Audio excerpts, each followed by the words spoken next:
10 বছর পর তনু হত্যায় নতুন মোড়। 3 পুরুষের ডিএনএর রহস্য ফাঁস করে দেশ ছাড়ছেন ডাক্তার কামদা। প্রথম ময়নাতদন্ত আমি করিনি, 3 দশকের প্রমাণ আমিই দিয়েছিলাম। হত্যার হুমকি পেয়ে মুখ খুললেন ফরেনসিক প্রধান।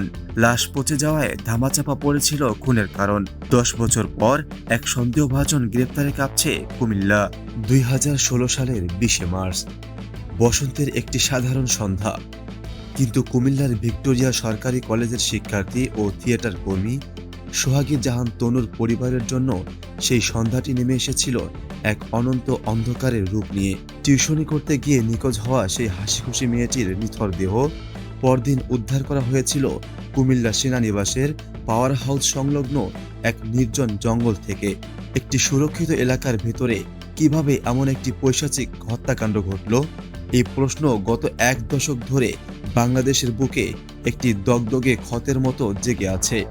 বছরের পর বছর পেরিয়েছে, তদন্তকারী সংস্থা বদলেছে, কিন্তু তনুর মা বাবার চোখের জলের কোনো বিচার হয়নি। কিন্তু দীর্ঘ 10টি বছর পর 2026-এর এই সময়ে এসে হঠাৎ করেই আবার নড়ে চড়ে বসেছে রাষ্ট্রযন্ত্র। তনু হত্যা মামলায় সম্প্রতি একজন সন্দেহভাজন গ্রেপ্তার হওয়ার পর পুরো কেসটি যেন এক নতুন এবং ভয়ঙ্কর থ্রিলারের মোড় নিয়েছে। আর এই নতুন থ্রিলারের কেন্দ্রবিন্দুতে এসে দাঁড়িয়েছেন এমন একজন ব্যক্তি যার কলমের কালিতে লেখা হয়েছিল তনুর দেহের শেষ সত্যগুলো। তৎকালীন দ্বিতীয় ময়নাতদন্ত কমিটির প্রধান ডাক্তার কামদা প্রসাদ সাহা। গুঞ্জন উঠেছে সন্দেহভাজন গ্রেপ্তারের পরপরই নাকি দেশ ছেড়ে পালাচ্ছেন এই চিকিৎসক। কিন্তু কেন? কি এমন সত্য লুকিয়ে আছে সেই ময়নাতদন্তের রিপোর্টে? দেশত্যাগের এই ভয়ঙ্কর গুঞ্জনের মাঝেই নীরবতা ভেঙেছেন ডাক্তার কামদা। ফেসবুকের একটি স্ট্যাটাসে তিনি এমন কিছু সত্য সামনে এনেছেন যা এই মামলার গতিপথকে পুরোপুরি পাল্টে দিতে পারে। আসুন 10 বছর আগের সেই অন্ধকার রাতের ময়নাতদন্তের চুলচেরা বিশ্লেষণ করি।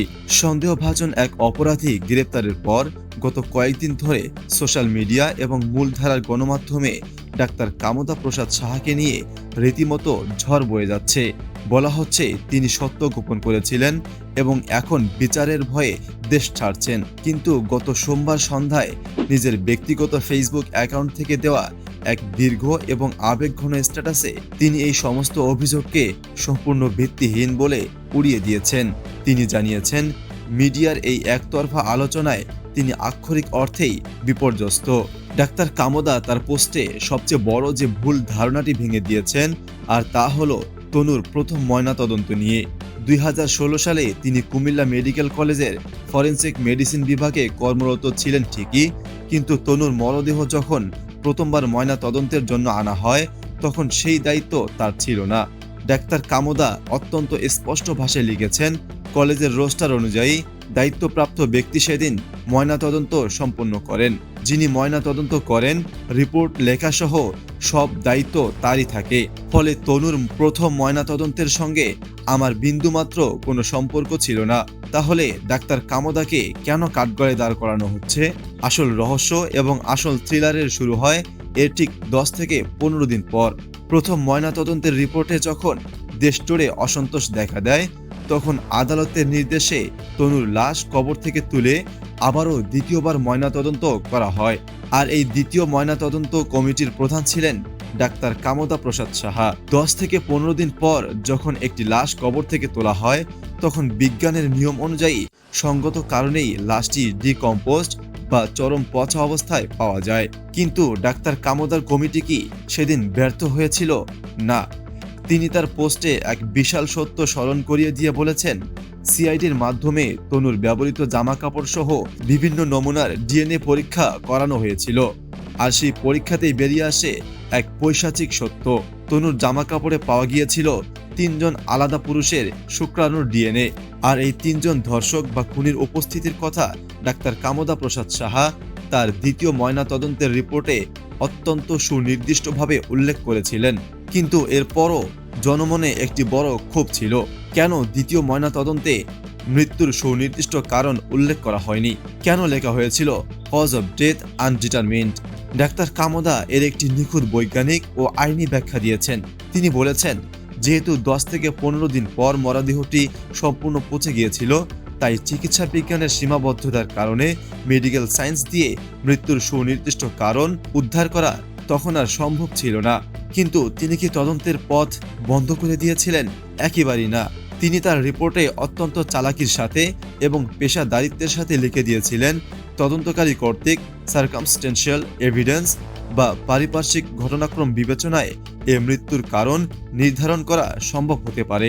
অর্থাৎ ফরেনসিক ডাক্তার হিসেবে তিনি 3 পুরুষের ডিএনএ প্রমাণ হিসেবে দিয়ে মৃত্যুর কারণ বের করার বলটি আইন শৃঙ্খলা রক্ষাকারী বাহিনী এবং তদন্তকারী কর্মকর্তাদের কোর্টে ঠেলে দিয়েছিলেন।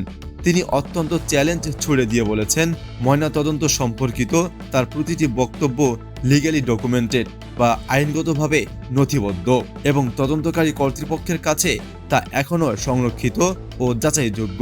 যে মানুষটি অন্যায়ের সাথে আপোষ না করে 3 পুরুষের ডিএনএর কথা রিপোর্টে উল্লেখ করেছিলেন, সেই মানুষটি আজ বলছেন, তনুর ঘটনায় যথাযথ তদন্ত হোক, আমিও তাই চাই। তাহলে তার দেশ ছেড়ে পালানোর গুঞ্জন ছড়াচ্ছে কারা?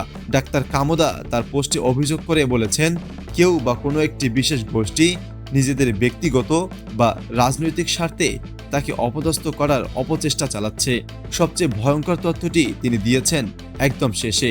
মিডিয়ার এই অপপ্রচার এবং 10 বছর পর নতুন করে কেসটি সামনে আসায় তিনি এখন চরম জীবননাশের শঙ্কায় ভুগছেন। প্রতিনিয়ত তিনি পাচ্ছেন নানা ধরনের হুমকি। কে দিচ্ছে তাকে এই হুমকি? 10 বছর ধরে ধরাছোঁয়ার বাইরে থাকা সেই 3 জন ডিএনএধারী ক্ষমতাধর ব্যক্তিরা কি এখনো পর্দার আড়াল থেকে কলকাঠি নাড়ছে? একটি সত্যনিষ্ঠ ময়নাতদন্তের রিপোর্ট কি তবে ডাক্তার কামোদার জীবনের জন্য কাল হয়ে দাঁড়ালো? সোহাগী জাহান তনু, যে মেয়েটি থিয়েটারের মঞ্চে হাসতে ভালোবাসত, তাকে যারা সেই রাতে জঙ্গলে নরক যন্ত্রণা দিয়েছিল, তারা আজ 10টি বছর ধরে স্বাধীনভাবে ঘুরে বেড়াচ্ছে। 10 বছর পর একজন সন্দেহভাজন গ্রেপ্তার হওয়া মানে হলো ন্যায় বিচারের চাকা হয়তো দেরিতে হলেও আবারও ঘুরতে শুরু করেছে। কিন্তু এই চাকা ঘোরাতে গিয়ে যদি ডাক্তার কামোদা প্রসাদ সাহার মতো মূল সাক্ষীদের জীবনের নিরাপত্তা বিঘ্নিত হয়, তবে সেই চাকা কখনোই গন্তব্যে পৌঁছাবে না। ডাক্তার কামোদার এই ফেসবুক পোস্টটি শুধু তার নিজের আত্মপক্ষ সমর্থন নয়, এটি মূলত রাষ্ট্রযন্ত্রের কাছে এক বিশাল আকুতি। যারা গুজব ছড়িয়ে মূল ঘটনা থেকে মানুষের নজর ঘোরাতে চাইছে, আইন শৃঙ্খলা রক্ষাকারী বাহিনীর এখন উচিত তাদের মুখোশ উন্মোচন করা। তনুর রক্তমাখা জামায় লুকিয়ে থাকা সেই 3 পুরুষের পরিচয় কবে প্রকাশ পাবে? কবে বিচার পাবে তনুর পরিবার? পুরো বাংলাদেশ আজ শ্বাসরুদ্ধ হয়ে অপেক্ষা করছে সেই দিনটির জন্য। 10 বছরের এই জমে থাকা অন্ধকারের অবসান হোক, তনু হত্যার আসল অপরাধীরা প্রকাশ্যে আসুক। 10 বছর আগের কোল্ড কেসের অজানা রহস্য, আইনি মারপ্যাচ এবং খবরের পেছনের বস্তুনিষ্ঠ বিশ্লেষণ সবার আগে পেতে চোখ রাখুন আমাদের চ্যানেলে। এতক্ষণ দেখছিলেন ইকো অফ বাংলাদেশ। প্রতিদিনের এমন নিউজ আপডেট পেতে সাবস্ক্রাইব করুন আমাদের চ্যানেল, সেই সাথে অন করে রাখুন বেল আইকন।